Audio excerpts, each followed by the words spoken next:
From the very early age of 7, we are taught to fear breaking. Fear of breaking a leg, your favorite toy, a heart, a promise, or even fear of breaking down. Now, let me start this off by telling you guys a story. When I was young, I broke my arm playing basketball. I know, it's really sad. And I distinctly remember people telling me, hey, you should have been more careful, or see, now you can't do anything. And I believed them. I thought breaking, whether it was a bone, an object, or even myself, always led to something that is messy and regretful. But looking back at it from where I am today to that day, I don't see it as ugly and messy at all. I see it as colorful and maybe even beautiful. Because the day after I broke my arm and got my cast done, I went to school and friends swarmed around me, buzzing with questions like, Julia, what happened? Julia, are you okay? And within a span of only a day or two, my once boring white cast was filled with drawings and notes from people that I loved. I remember this one drawing, and it was basically me as a Superman soaring through the sky, but instead my right arm was in a white plaster cast. And beside that was a note from my dear teacher, and it said, I told you to break a leg, not an arm.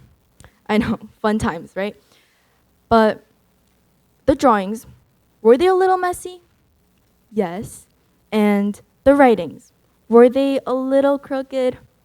Also yes. But that didn't matter, because when I would lie in bed ready to sleep, in the dark, I would see this splash of colors and think, wow, this is kind of cool. I'm kind of cool.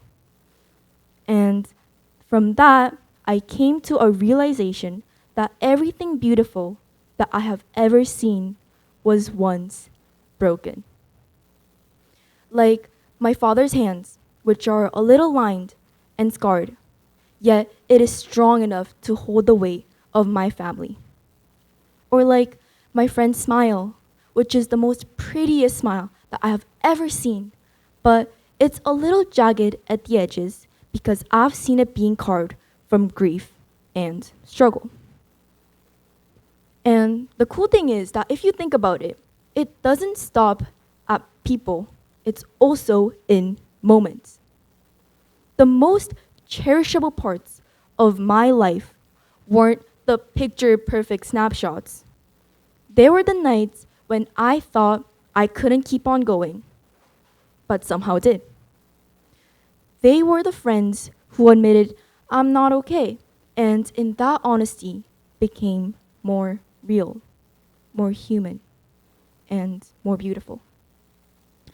They were the failures that cracked me open only to reveal something stronger underneath.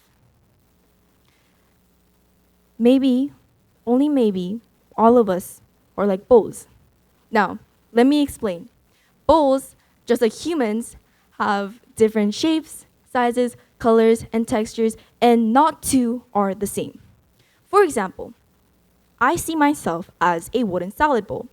It's smooth, simple, and round, but since it's wooden, it stains easily. Some stains are sweet and colorful, while the others, not so much. But it's okay though, because when I run a hot water over it, the stains would fade and I get to start fresh. Or my mom. I see her as a glass teapot with delicate engravings. It's beautiful, it's warm, and it's graceful. It always helps others feel better. But since it's glass, it breaks easily. Now, speaking of my glass teapot, my friend came over a few months ago and accidentally broke that teapot. Yeah, I was very devastated.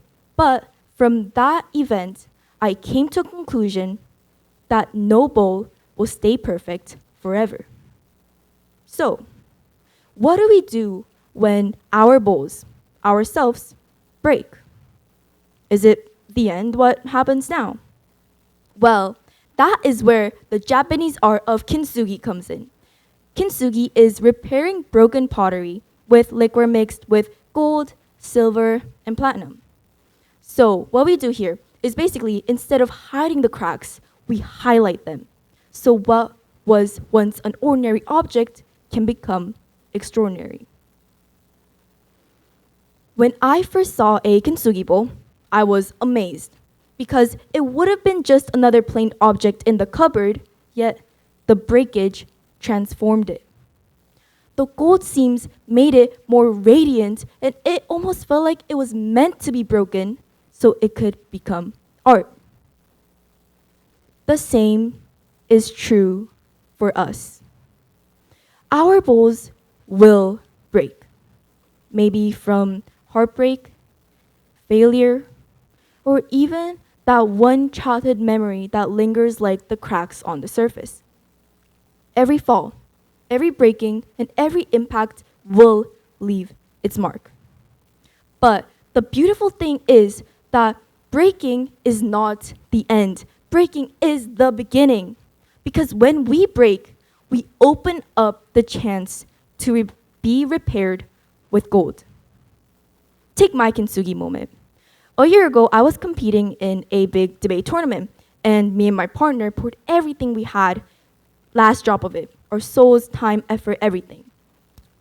And before we could realize it, I think it paid off because we were, boom, about to go to the finals room. And my debate coach, Frederick, before sending us in that room, he pulled us aside and gave us all the tips, strategies, and confidence. I went in there, spoke like my life depended on it. But since I told you guys that it's my kintsugi moment, we lost. All that for this. And I remember the entirety of the 5-hour plane ride, me and my partner were just quietly sobbing. And I thought I had shattered. But then came a shimmer of gold from my debate coach, Frederick. He didn't say much, just 3 words. I see you. Not a statement of judgment nor disappointment, just the state of acceptance. I see you. To me, that meant I see how much you wanted this. I see how hard you fell, but I also see how you can grow from this fall. Maybe he didn't mean that much, and all he was thinking is about what lunch he should get. But that didn't matter, because in that moment, those words became gold to me.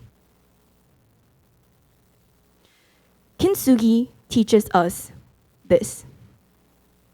The weaknesses that we try to hide can be displayed proudly because it is the very proof that we survived. It tells our story. Today, everybody listening, I want you to remember that you are not just a bowl that broke once. You are the gold seams that hold it together. You are not ruined. You are remade. Everything beautiful that I have ever seen was once broken. And maybe the most beautiful thing of all is that so are we. Kintsugi your damage and be proud of it. Thank you.